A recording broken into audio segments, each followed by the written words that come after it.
J'espère que vous allez bien. Je vous souhaite la bienvenue dans un nouvel épisode de podcast. Aujourd'hui, je ne suis pas toute seule puisqu'on accueille Anne, qui est plus connue sous le nom de Studio La Trappe-Souris sur Instagram.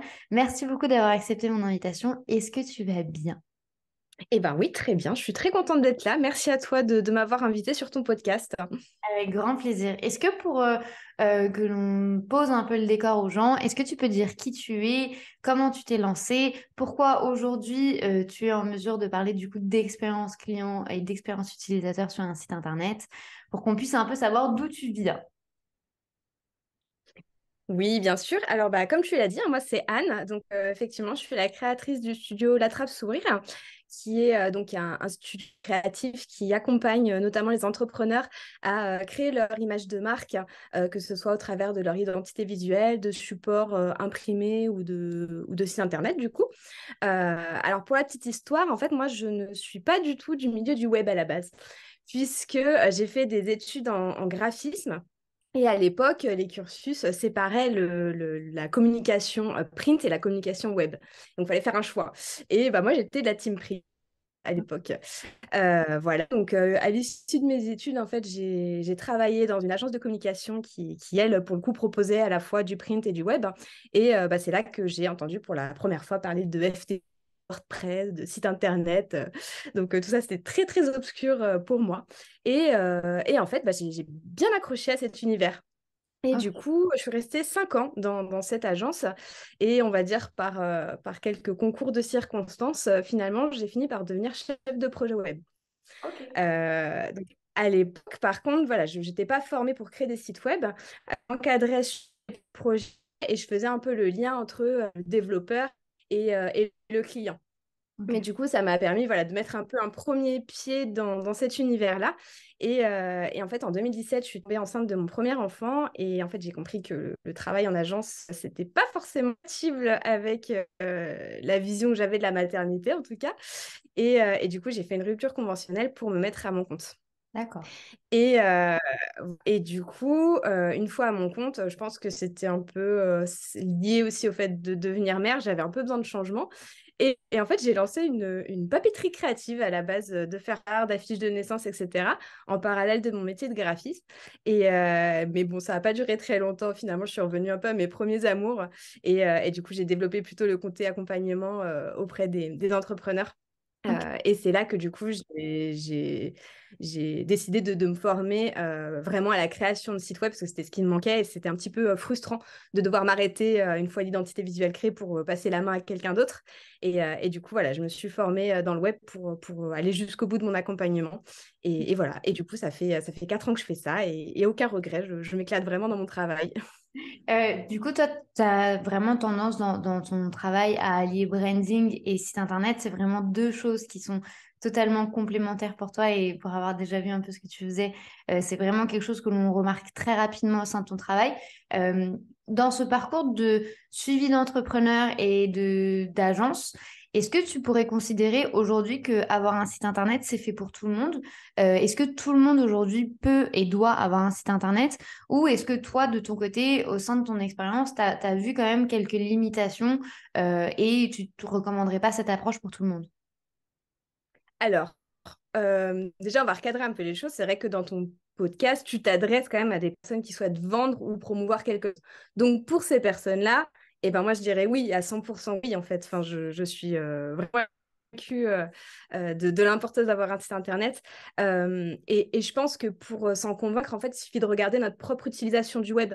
Quand on recherche des informations sur un produit ou avant de contacter quelqu'un, notre premier réflexe, c'est d'aller voir s'il a un site et ce qu'on y trouve. Pour deux raisons, parce que déjà, ça donne une première impression de la personne ou de la marque qu'on souhaite contacter. Et puis aussi parce que si le site internet est bien fait, bien sûr, en fait, on va trouver les premières informations dont on a besoin avant de se décider à aller plus loin. Donc, c'est une première étape en général. Ouais. Et bon, à ce stade, il y a sûrement des personnes qui m'écoutent et qui doivent se dire, oui, mais Anne, finalement, les réseaux sociaux, c'est un peu ça, et puis c'est beaucoup facile à mettre en place, il n'y a pas besoin de technique, etc.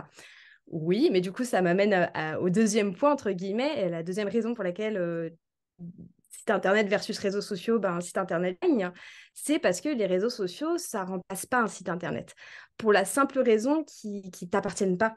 Mm. Si un jour Instagram décide de fermer, décide de clôturer ton compte pour une bonne ou une mauvaise raison, hein, des fois il y a des erreurs, mais le fait est que tu perds toute visibilité sur le web. Ouais. Et à l'inverse, ton site internet, il est à toi. Et donc déjà, tu dépends pas d'une plateforme tierce, mais en plus, tu vas pouvoir le construire, le faire évoluer selon tes propres besoins, tes propres règles quelque part, ce que ne permet pas le réseau social. Bizarrement, Donc pour moi, oui, c'est... le, on a le même discours bizarrement, alors qu'on s'était même pas trop dit des choses comme ça. Et pourtant, on se rejoint beaucoup sur cette idée d'appartenance et de visibilité, etc. Après, c'est vrai que avec le temps, quand on compare, c'est vrai que les gens ont tendance à préférer euh, les réseaux sociaux qu'un site internet par rapport justement à cette expérience utilisateur que l'on peut avoir sur les plateformes parce qu'elles sont pas, elles sont hyper user-friendly. Enfin, on peut naviguer dessus hyper facilement, hyper rapidement. Alors que généralement, un site internet, on peut avoir du mal à se l'approprier. Toi, aujourd'hui, qu'est-ce que tu considères être une bonne expérience utilisateur? Alors déjà, je vais rebondir sur ce que tu dis. En fait, je pense qu'il ne faut pas opposer réseau social et site internet. En fait, c'est complémentaire et c'est pas du tout la même façon de communiquer. Et on va pas forcément rechercher, nous, en tant qu'utilisateurs, la même chose sur un profil de réseau social et sur un site internet. Donc, je pense qu'il faut aussi faire la part des choses. Et c'est vrai que c'est un peu manichéen d'opposer les deux parce que finalement, c'est très complémentaire. Et au contraire, les réseaux sociaux vont alimenter quelque part le site internet et inversement parfois dans le sens aussi, quoi. Mhm. Tout à Donc fait. voilà. Après, pour répondre à ta question sur la bonne expérience utilisateur, alors je vais être assez cash et assez simple finalement. Pour moi, une bonne expérience utilisateur, ça repose surtout sur le fait de savoir si ou non la personne qui est allée sur ton site internet a trouvé l'information qu'elle recherchait. Et surtout, je vais même aller plus loin, si elle l'a trouvée facilement ou non. C'est bête, c'est un peu manichéen de dire ça, mais pour moi, c'est vraiment tout l'enjeu d'une bonne expérience utilisateur et du coup d'un bon site internet. Parce que finalement, ton site il doit être avant tout tourné et pensé autour de ton visiteur. C'est lui que tu cherches, que ce soit de le convaincre d'acheter chez toi ou de te contacter ou de simplement le convaincre que tu es la personne qu'il lui faut pour régler sa problématique du moment. Voilà, donc pour moi, l'expérience utilisateur, elle doit toujours être tournée vers le visiteur. Ok, très bien. Du coup, il y a 5 erreurs que tu vois forcément sur différents sites que tu vas visiter.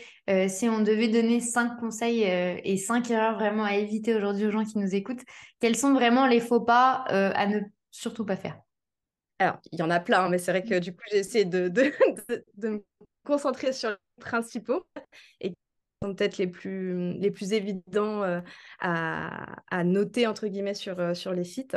Alors, le premier serait de vouloir se démarquer et être trop original. Alors, c'est un peu paradoxal parce qu'on nous répète tout le temps que c'est bien de se démarquer, mais par contre, il ne faut jamais que ça se fasse au détriment de la compréhension de ton visiteur. S'il y a des codes et des choses qui reviennent sur les sites internet, c'est pas pour rien. C'est parce qu'on a tous été éduqués à certaines habitudes, certains codes qui font que quand tu vas sur un site internet, tu t'attends à trouver ces codes et tu es perdu si tu les trouves pas. Je vais donner des exemples très concrets. Ça va être le fait que ton menu est généralement en haut, que les liens ils sont reconnaissables parce qu'ils sont mis en couleur ou soulignés. Ça va être que le fait que les boutons sont toujours très bien visibles d'un coup d'œil. Mhm. C'est ça qui va faire que ton utilisateur, il va pas perdre du temps. Mhm. Pourvu qu'il ait un peu tout ça, on va dire qu'il connaît déjà le mode d'emploi fonctionnel de ton site internet et du coup, il aura juste à se concentrer sur ton contenu, sur les informations que tu proposes, sans être coupé parce qu'il doit en plus décrypter la notice de ton site. C'est un peu ça l'idée. Mhm. Le deuxième point, ça va être, ça rejoint un petit peu le premier, c'est de ne pas être clair dans ses intitulés menus. Donc ça rejoint le point précédent sur l'originalité, mais en fait, oui, ensuite, je vois encore des personnes qui veulent absolument être créatifs dans les intitulés de leur menu, pardon, et du coup, ils vont donner des noms un peu alambiqués qui nécessitent en fait trop de réflexion pour interpréter et pour savoir ce qu'on va trouver derrière. Alors certes, un menu qui s'appelle à propos, c'est peut-être pas hyper sexy, mais c'est parlant, c'est efficace et voilà, et ça parle à tout le monde. Mm. Donc, on évite un peu les ma vie, mon œuvre ou toutes ces choses un peu originales de ce type qui finalement perdent plus le visiteur qu'autre chose. Ouais.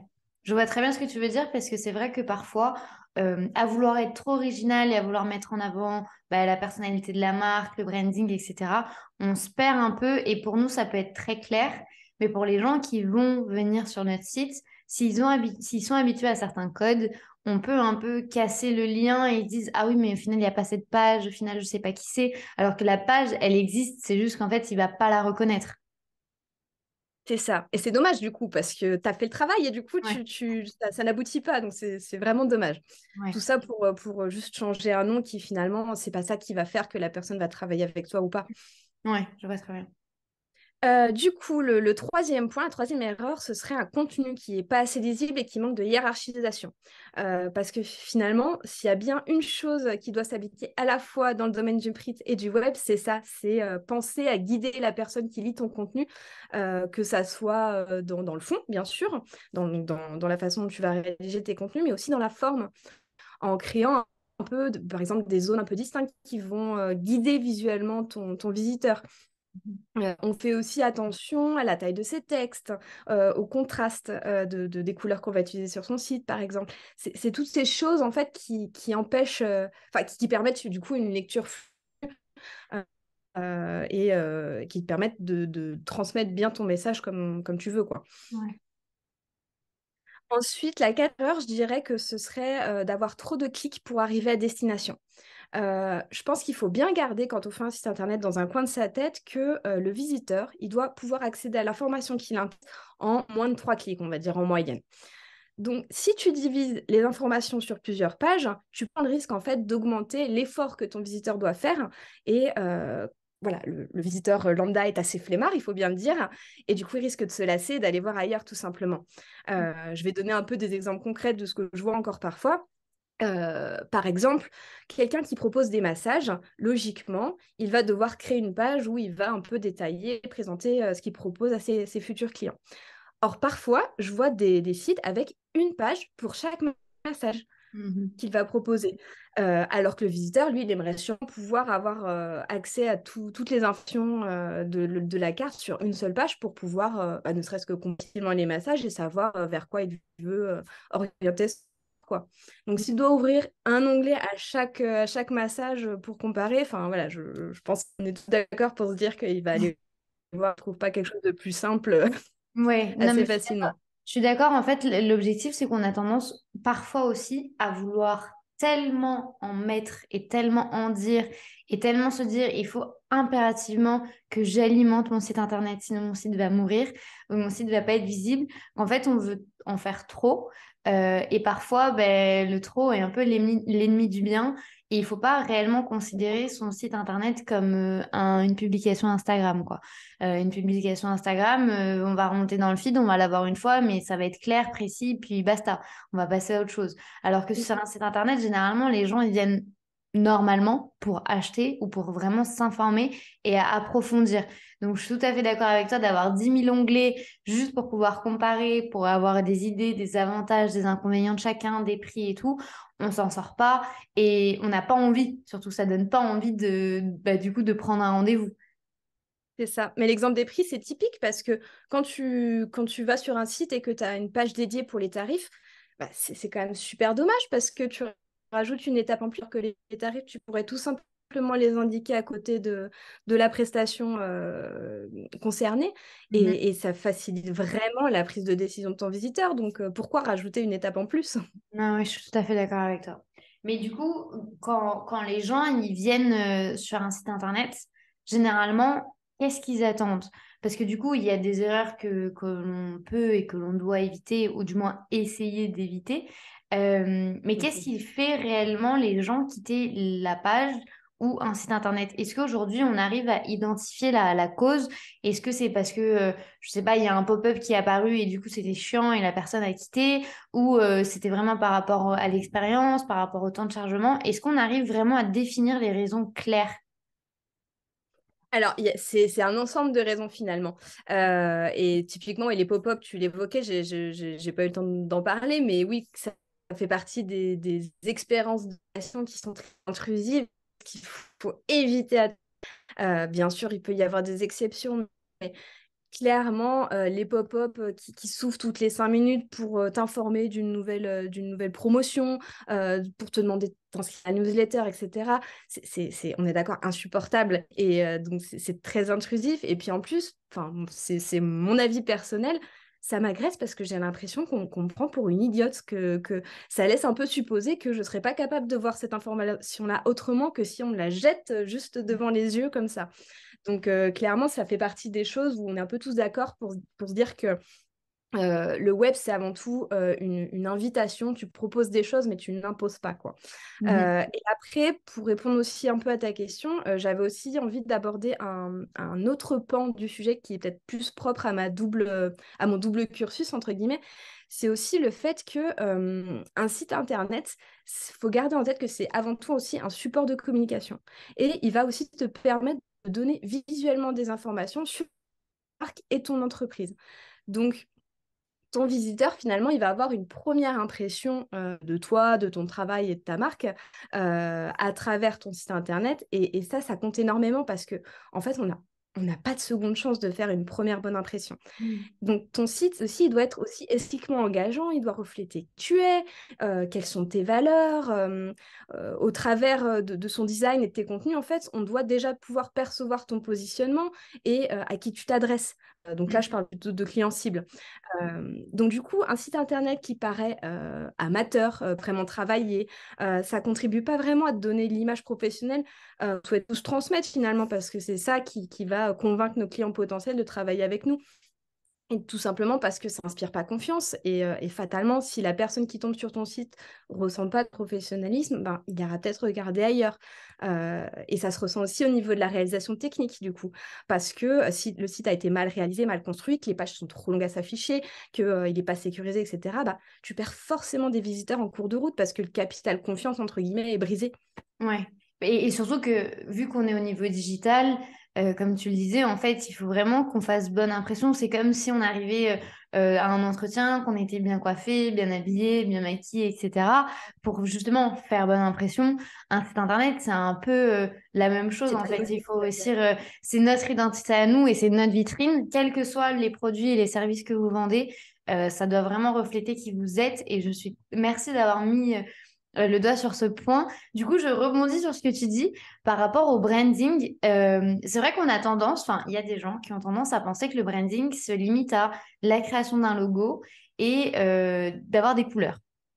Toi, sur un site internet, qu'est-ce que tu recommandes en termes de branding? Parce que c'est vraiment, en fait, il faut pousser la réflexion beaucoup plus loin par rapport à cette notion, à mon sens, que ce soit même dans la création de contenu.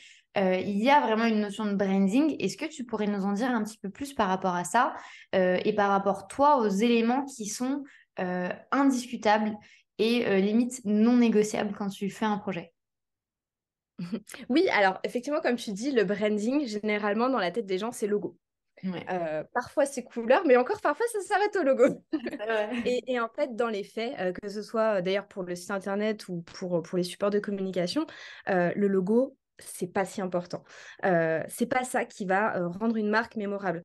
Ça va passer effectivement par tout un tas d'éléments. Donc, ça va passer effectivement par le choix d'une palette couleur définie. Donc, l'idée, c'est d'être vraiment cohérent sur la durée. Donc, une fois qu'on a fait ces choix-là, on s'y tient et on les utilise toujours de la même façon. Parce que si on change de cap d'une fois sur l'autre, là, on perd tout l'intérêt du branding qui va constituer ta carte de visite visuelle finalement, et on perd sa cible. Donc, choisir une palette de couleurs, mais encore une fois, une palette qui soit pensée aussi en fonction de ce que tu souhaites transmettre, parce qu'il y a toute une symbolique autour de ça. Donc, on ne choisit pas non plus n'importe quelle couleur. Il y a un travail de réflexion à faire en amont, mine de rien, avant de parler de branding, parce que ça va reposer sur ce que tu veux transmettre à travers ton image finalement. Donc si toi-même t'es pas clair là-dessus, ton branding pardon, sera pas cohérent et renverra pas les bons messages. Ouais. En fait, Donc les couleurs, ensuite il y a dans tout ce que tu fais, en fait, excuse-moi de t'avoir coupé, en fait, tu intègres tout le temps, ou presque du moins, la psychologie du consommateur, du coup. oui, ouais, ouais, bah, c'est important parce que ça allume branding, il ne doit pas te parler à toi, il doit parler aux personnes qui vont être confrontées à ton image. Ouais, Parce que si tu fais juste les choses pour toi, bah, tu ne vas pas acheter ton produit, donc ça ne sert à rien en fait. Donc c'est ouais. pour ça qu'il faut se demander à qui tu t'adresses. Tout ce que tu vas construire, ben, ce sera autour de ça. Ça va te donner les réponses justement. Ouais. Et c'est pareil pour les typographies. Quand on choisit des typographies, il y a certains choix qui seront plus ou moins pertinents en fonction des messages que tu veux transmettre. Donc, je vais pas rentrer dans les détails, bien sûr, mais voilà, donc les choix des typographies, ça constitue aussi une partie de ton branding importante. Donc, on évite de trop en choisir. On n'en choisit que deux, par exemple, une pour les titres et une pour ton texte de paragraphe. Ça va très bien. Puis déjà, à te donner une image reconnaissable. Mhm. Ensuite, le branding, ça va être aussi tout ce qui est visuel, le choix de tes images. Quel type d'image tu vas mettre sur ton site internet, que ce soit dans la colorimétrie, par exemple, pour aller avec ta palette de couleurs, mais aussi dans les prises de vue, etc. Ça va être aussi tout ce qui est éléments graphiques, univers visuel que tu vas mettre autour, les petits pictos que tu peux rajouter, les fonds un peu texturés que tu as envie de mettre, ce genre de choses.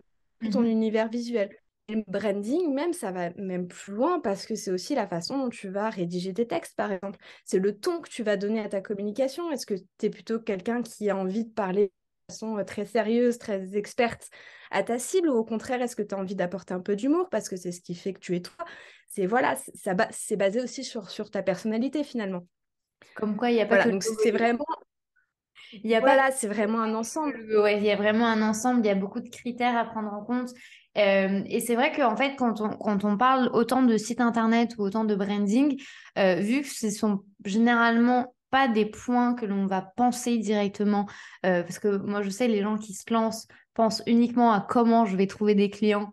Instagram va me permettre d'être riche, je vais sur Instagram. C'est très caricatural, mais moi c'est un peu comme ça que je le vois et je sais que beaucoup d'entrepreneurs ont aussi cette vision. Euh, Néanmoins, c'est vrai qu'en fait, quand on se rend compte de l'importance et surtout en fait de la place et du rôle que va avoir un site et un branding, c'est complètement, bah, comme je le disais au début, hyper complémentaire en fait. L'un va pas sans l'autre. Il est impossible de créer un site internet si tu n'as pas identifié la personnalité de la marque. Ouais, ouais, ouais, bah clairement, parce que sinon, ton site, il perd complètement en impact. Ça pourrait être le site de n'importe qui, finalement. Et t'as Ouais. pas envie de ça. Tu as envie que ton site, bah, ce soit vraiment ce qu'on disait tout à l'heure, ta carte de visite virtuelle, quelque part. C'est un peu ça. Ouais. Maintenant, on ne donne plus vraiment des cartes de visite papier. On donne plutôt son site Internet parce qu'on sait que ce sera un peu le vecteur de tout ce qu'on a envie de transmettre. Mhm. Surtout que c'est vrai qu'au niveau digital, les gens pensent souvent que le problème, c'est la concurrence. Que tout le monde a des prix ou plus faibles ou plus élevés, que les concurrents font ci et ça et que nous, on ne fait pas, qu'il y a la stratégie des concurrents. C'est vrai que moi, je ressens beaucoup cette peur de la concurrence, notamment dans la création de contenu, puisque enfin, l'organisation est différente, les stratégies sont différentes, les messages sont différents. Or, ce que je dis tout le temps, c'est que ce qui va réellement différencier notre entreprise de celle des autres, même s'ils proposent le même service, c'est la personnalité. Et c'est vrai que ça passe également par rapport à un site internet ou par rapport à un branding. C'est ce qui va vous permettre en fait de vous imposer et que la personne va vous choisir vous plutôt qu'une autre personne. Au-delà du prix, le prix normalement doit venir vraiment à la fin. Et si une personne fait un choix par rapport à un prix, alors elle partira pour le prix également. Donc, je trouve que c'est très intéressant, en fait, la perception que tu as, au-delà du site internet, de la création de site et du branding, c'est vraiment, en fait, à chaque fois, de toujours te mettre à la place de l'internaute, à la place du potentiel client. Et c'est vraiment, en fait, ce que je ressens, moi, dans ton discours, c'est on ne crée pas pour nous, malgré que c'est à nous, on crée pour les autres. Et je trouve ça très percutant, en fait, parce que au-delà du marketing, je pense qu'on devrait vraiment avoir cette vision par rapport à tous les points que l'on met en place sur notre business. Euh, Toi, aujourd'hui, au-delà du branding et au-delà du site, qu'est-ce que tu considérerais être un bon site internet? Un site où tu te dis, il a tout pour marcher, que ce soit, il y a une bonne expérience, c'est sympa, c'est friendly. Quels sont pour toi les critères à prendre en compte? Et ben finalement, ça va un peu reprendre ce qu'on s'est dit jusqu'à présent. Pour moi, ça va être un site avec un contenu bien hiérarchisé, de façon logique, intuitive, que ce soit au niveau des menus, du contenu même des pages, etc. Ça va être un parcours visiteur logique qui inspire confiance. Ça va être le fait de mettre en place un moyen facile de prendre contact avec toi. Ça va être un design travaillé, en accord finalement avec l'image que tu souhaites renvoyer, tout simplement. Ça va être un visiteur qu'on guide et qu'on informe, mais toujours de façon subtile, pas avec des choses intrusives comme des pop-up, etc., qui s'ouvrent toutes les 30 secondes. Mhm. Et pour finir, c'est vrai qu'on n'en a peut-être pas trop parlé, mais pour moi, c'est quand même important. Un site qui inspire confiance, c'est aussi un site qui garantit une bonne sécurité, qui respecte la confidentialité de ses visiteurs, qui propose des tunnels de vente sécurisés. Donc, en minimum en HTTPS, par exemple, pour citer que le protocole vraiment minimum en termes de sécurité. Enfin, voilà, c'est toutes ces choses. Finalement, on en revient un peu au branding, où on se dit que c'est plein de choses qui constituent finalement ton image. Ben, une bonne expérience visiteur, c'est la même chose. Mhm. C'est un tas de petites actions qu'on va retrouver sur le site et qui vont constituer dans la globalité ouais, une bonne expérience et le fait que ton visiteur, ben, il ait envie de rester, il se sente en confiance, il ait l'impression d'être là où il doit être quelque part. C'est un peu ça l'idée. Ouais. Que du coup, il a trouvé la bonne personne, qu'il a envie de passer à l'étape supérieure. C'est ce qu'on recherche finalement. Mhm. Et s'il y a des personnes qui nous écoutent aujourd'hui qui ont un site internet et ou qui n'apportent pas de résultats, ou tu sens que ça sert pas à grand-chose au niveau business, c'est qu'il y a quelque chose à faire, il y a quelque chose à modifier au niveau du site pour qu'il soit réellement rentable. Quelle serait, selon toi, la première étape à mettre en place? Juste vraiment un passage à l'action où c'est facile et rapide et tu te dis, OK, après ça, je vais le faire pour justement améliorer et développer mon business. Eh ben, je pense que tu seras pas très surprise hein, de ce que je vais te dire, mais en fait, c'est tout bête et on a l'impression de l'avoir déjà fait, mais en réalité, on a souvent survolé cette partie-là. Le conseil que je donnerais aujourd'hui pour améliorer l'expérience utilisateur de ton site, c'est de prendre le temps de te mettre vraiment, vraiment, j'insiste, hein, mais à la place de ton visiteur qui logiquement est ton client cible. Donc pour ça, bah, c'est simple, hein, tu prends un crayon et un papier et tu te poses cette question qui est super simple, mais quelle est l'action que je souhaite que mon visiteur réalise à la fin de sa visite sur mon site internet? Donc, ça peut être de te contacter, je donne des exemples, hein, ça peut être de te contacter, ça peut être de commander sur ton site, ça peut être de réserver un de tes services, de prendre rendez-vous sur ton calendrier, de s'inscrire à ta newsletter. Voilà, donc ça, c'est à toi de le définir. Et une fois que tu as défini cette fameuse action que tu souhaites qu'il réalise, eh ben, tu vas lister toutes les choses qu'il aura besoin de trouver sur ton site pour faciliter cette action, ou toutes les choses au contraire qui pourraient le freiner, parce que parfois c'est plus facile de prendre le problème à l'inverse. Euh, donc par exemple, si ton but c'est qu'il te contacte, est-ce que tu as bien mis en place plusieurs moyens pour qu'il puisse te trouver, un formulaire de contact, un lien vers tes réseaux sociaux, un mini chat instantané par exemple, il y a plein de solutions. Si par exemple tu préfères qu'il commande tes produits parce que c'est un site e-commerce et que c'est ton objectif principal, bah, est-ce que tu lui donnes bien toutes les informations dont il a besoin pour passer à l'action, que ce soit sur les produits en eux-mêmes, mais aussi sur le SAV par exemple, parce qu'on oublie parfois, mais c'est important. Ouais, c'est vrai. Au contraire, si tu souhaites qu'ils te choisissent comme prestataire de service, bah, est-ce que tu as bien travaillé le design de ton site? Est-ce que les détails de tes offres sont suffisamment bah, détaillés? Et est-ce que tu montes ton travail dans un portfolio, par exemple? Voilà, c'est des questions qu'il faut que tu te poses et du coup, ça va te donner tous les points d'amélioration que tu pourrais apporter sur ton site pour justement transformer l'expérience utilisateur et faire en sorte que tu convertisses le plus possible parce que c'est aussi l'objectif de ton site. Donc, quand je J'adore. parle de convertir, je ne parle pas forcément d'achat, du coup, voilà, on l'aura compris, parce que chaque site internet a aussi son propre objectif.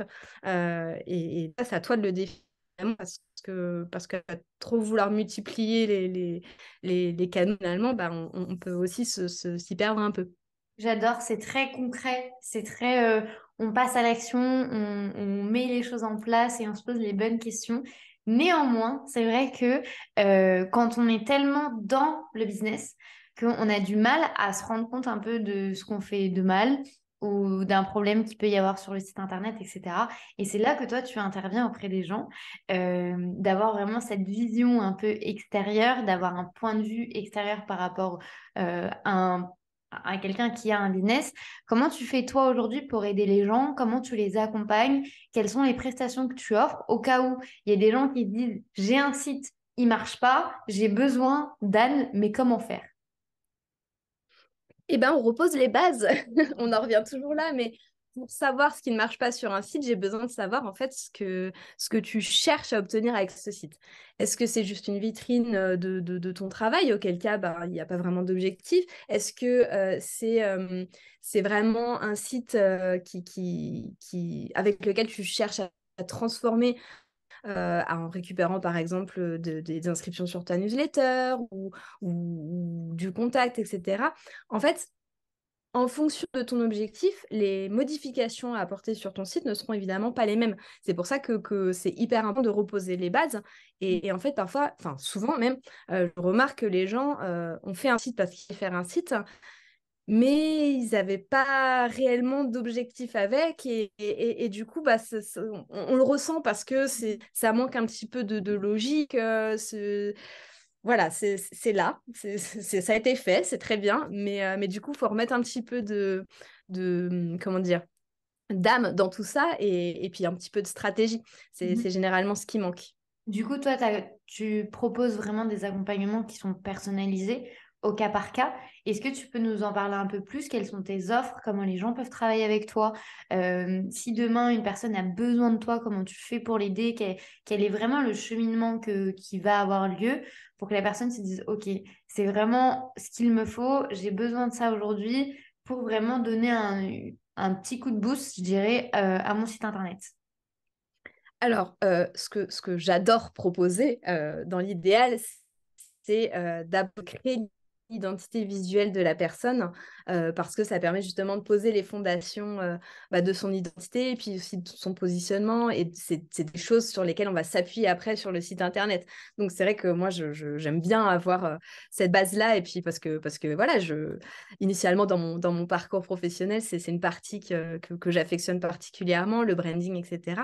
Donc j'aime beaucoup les projets où je peux accompagner les personnes de A à Z, quoi. Donc en commençant par l'identité visuelle et après, du coup, en déployant ça sur leur site internet, où là, du coup, on va pouvoir ben, quelque part mettre les choses, comment dire, on va pouvoir vraiment laisser exprimer ce que doit exprimer un branding sur un support et la stratégie derrière, du coup. Ouais. Donc, du coup, j'accompagne dans l'idéal mes clientes, ça c'est surtout des femmes, à créer vraiment des supports qui soient stratégiquement, qui répondent stratégiquement à leurs attentes, mais qui soient aussi visuellement, qui les reflètent vraiment, qui reflètent une marque, qui reflètent une personne. Moi, c'est quelque chose que j'adore faire.